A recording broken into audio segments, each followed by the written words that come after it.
बिस्मिल्लाहिर्रहमानिर्रहीम। मेरे तमाम काश्तकार भाइयों को मेरी तरफ से अस्सलाम वालेकुम। आज की वीडियो गंदम के मतलब है, हम किस तरीके से औसत पैदावार जो है वो ज़्यादा हासिल कर सकते हैं। जो पिछला साल हमारा गुजरा है वो बहुत बुरा गुजरा है, क्यों इन्होंने गंदम इंपोर्ट की थी, उसके नुकसान की वजह से हमारा किसान जो है वो अभी तक अपने पाँव पर खड़ा नहीं हो सका।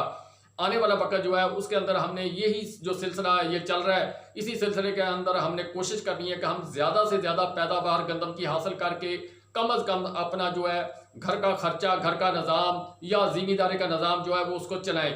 अब ये सारा सिलसिला जो है वो जिस तरीके से भी मैनेज किया जाना है, एक तो मैं यहाँ पर बात वादे कर दूँ कि जो लोग भूसा ज़्यादा पसंद करते हैं, जिनके जानवर ज़्यादा हैं, या वो लोग कहते हैं कि हम इस तरीके से काम करेंगे, तो वो लोग जो है वो ये वीडियो ना देखें। वो पुराना तरीकाकार जो DAP और उसके अलावा यूरिया का इस्तेमाल करते हैं वो लोग करें।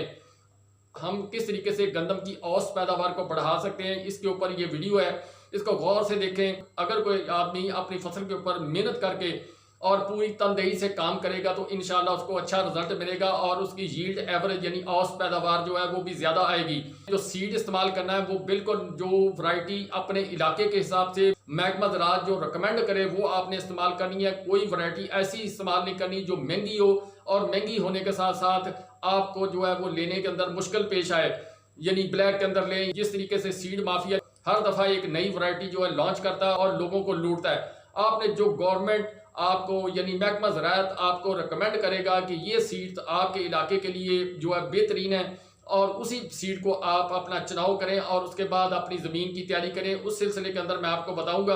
पंजाब के अंदर दो तरह की ज़मीनें हैं, कुछ रेतली हैं, कुछ मैरा हैं, और तीसरी किस्म है जो सख्त ज़मीनें हैं।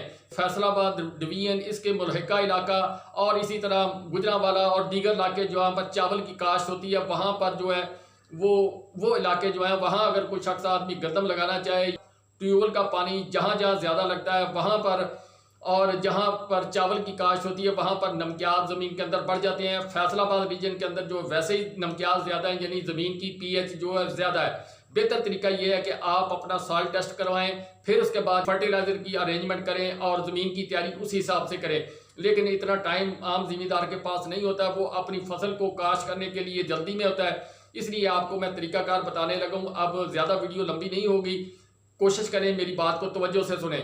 जहाँ पर ट्यूबवेल का पानी इस्तेमाल होता है, फैसलाबाद रीजन, गुजरांवाला और दीगर इसी तरह के इलाके जितने भी हैं, वहाँ पर आपने सल्फ्यूरिक एसिड का इस्तेमाल करना है। 6 से 12 किलो आपने सल्फ्यूरिक एसिड फी एकड़ इस्तेमाल करना है। पहला पानी देने पर, यानी पहली आपसी जब आपने रौनी करनी है उस वक्त आपने 6 से 12 किलो सल्फ्यूरिक एसिड देना है।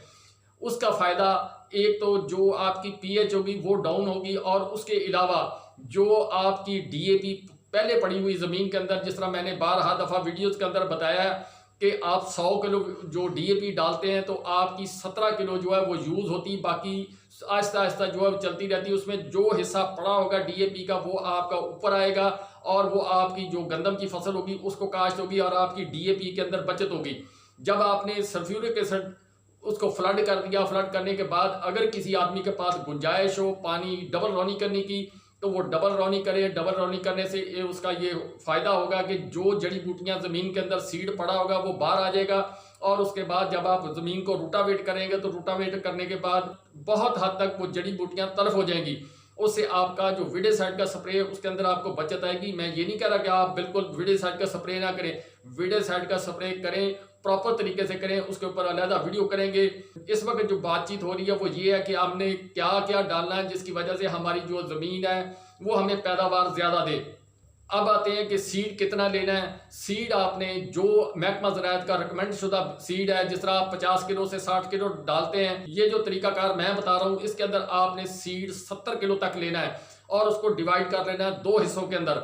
अब खेत को आपने जब नाली करना है तो उसका तरीकाकार ये होना है कि पानी, जिस तरह मैं यहाँ पर बैठा हूँ वीडियो मेरा, आप यूँ समझ लें कि जैसे पानी यूँ जा रहा है, तो आपने पहले उसका यानी जिस तरह देसी ज़बान में बोलते हैं पाड़ दौड़, मेरे हिसाब से लगा लेने का पानी आपका सीधा जा रहा है। खेत के दूसरी तरफ से जो है आपने ड्रिल मशीन के साथ पहले जो सीड उसको ड्रिल कर देना है।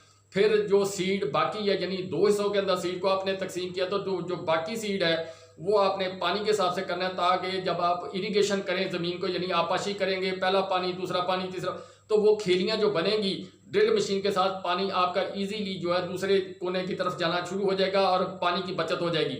अब आ गया पहला खाद का प्रोग्राम कि आपने खाद कितनी डालनी। सबसे पहले जिस आदमी ने सल्फ्यूरिक एसिड फ्लड किया है 6 से 12 किलो तक, वो आदमी एक बैग डीएपी का, एक बैग एसओपी का, वो आपकी मर्जी, आप दानेदार इस्तेमाल करें या पाउडर फार्म के अंदर इस्तेमाल करें। लेकिन मेरी रिकमेंडेशन ये है कि जब भी आप एसओपी इस्तेमाल करें तो 25 केजी वाली इस्तेमाल करें, वो उसके अंदर सल्फर होती है और दूसरी जो है वो जिप्सम बेस होती है। और डीएपी और एसओपी का जो है वो आपने मिलाप करके उसको आपने जिस तरीके से भी स्प्रेड करना है वो स्प्रेड कर दें। स्प्रेड करने के बाद आपने जो है वो सीड जो है वो उसको काश कर देना। उसके बाद आपका आ जाएगा, टाइम आ जाएगा पहले पानी का। पहले पानी के अंदर आपने इस्तेमाल करना है कैन गवारा और उसके साथ साथ अमोनियम सल्फेट 1 बैग। ये आपका मुकम्मल हो गया।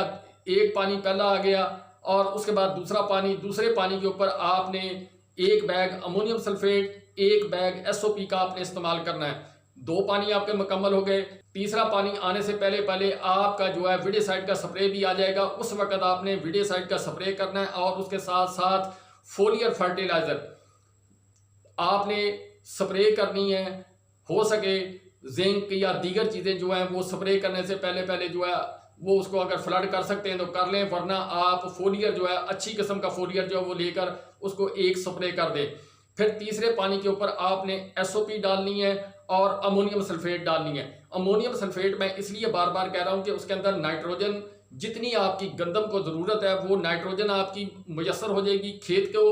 और उसके अलावा अजाफी सल्फर, यानी अमोनियम सल्फेट के अंदर भी सल्फर है, वो आपने जो एक्स्ट्रा सल्फर जो है इस्तेमाल करते हैं गंदम को कांगियारी और दीगर बीमारियों से बचाने के लिए, उससे आप बच जाएंगे। एसओपी जो है उसने आपके दाने का वजन बढ़ाना है, इसलिए बार बार मैं आपको कह रहा हूं कि आपने एसओपी इस्तेमाल करनी है। अब 3 पानी आपके हो चुके।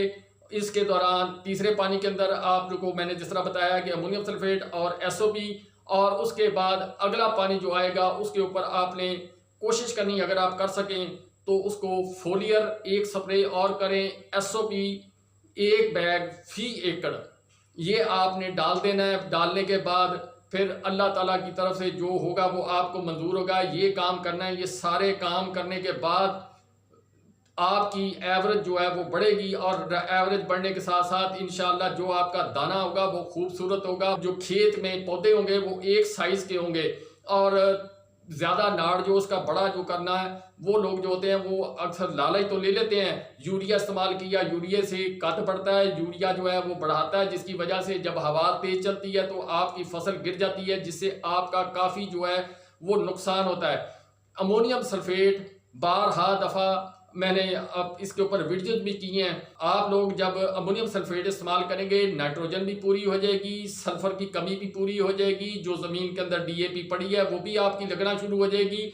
और इसके अलावा दीगर अज्जाए सगीरा कबीरा जितने भी ज़मीन के अंदर पड़े होंगे, ज़मीन को वो नरम करेगी, तो उसकी वजह से आपकी जो गंदम है वो ग्रिप करेगी ज़मीन की तरफ, ज़मीन नरम होगी, नीचे तक उसकी जड़ जाएगी, पौधा मजबूत होकर खड़ा होगा, जो कद है वो मुनासिब रहेगा। और उस मुनासिब कद की वजह से अगर आंधी आती या तेज़ हवा चलती है तो आपका पौधा जो है वो गिरने से बच जाएगा। आपके गंदम की बहुत सारी फसल जो ज़ाया होती है वो उससे बच जाएगी। दूसरा कांगियारी और इसके अलावा रस्ट वगैरह की जो बीमारी आती है गंदम के ऊपर, उससे भी आप बच जाएंगे। इस तरीके से आप इंशाअल्लाह जो है जो एवरेज जो है वो ज़्यादा, मुझे उम्मीद है कि आप 70+ जो है वो आप जाएंगे अगर तनदेही से आपने पानी टाइम पर दिया, फर्टिलाइजर की रेंज आपने पूरी कर दी, फोलियर के 2 स्प्रे कर दिए, विडिसाइड का स्प्रे कर दिया, तो अल्लाह पाक आपको उसके अंदर जो है रिज़्क अच्छा देगा। बाकी भूसा आपकी ज़रूरत के मुताबिक इसमें भी बनेगा, ये नहीं कि आप जो भूसे से आप खाली रह जाएंगे। लेकिन यूरिया डालने से जो हमें नुकसान होता है वो ये है कि फसल जंप करती है, एक तो जो है पौधा वो कमज़ोर होता है, कद ज़्यादा लंबा, तीसरा लंबा आदमी पतला होता है और उसकी वजह से वो बहुत सारे मामलात जो है उसके ख़राब हो जाते हैं। इसी तरह जो गंदम की फसल है इसके ऊपर ख़ास तौर पर तवज्जो देनी चाहिए कि इसका कद, और कपास के अंदर भी यही फार्मूला है, वो उसके ऊपर अलग बात करेंगे, लेकिन गंदम के अंदर आपने ये काम करना है तो फिर आपको इंशाल्लाह ये सारी चीज़ों का रिजल्ट जो है वो अच्छे तरीके से मिलेगा। आपकी पैदावार ज़्यादा होगी, फसल गिरने से बचेगी। ये सारी चीज़ें जो मैंने आप तक पहुंचाई हैं। उम्मीद है कि आप इसके ऊपर अमल करके अपनी पैदावार ज़्यादा हासिल कर सकेंगे और मुझे दुआओं के अंदर याद रखेंगे। अल्लाह पाक सबका मुहाफ़िज़।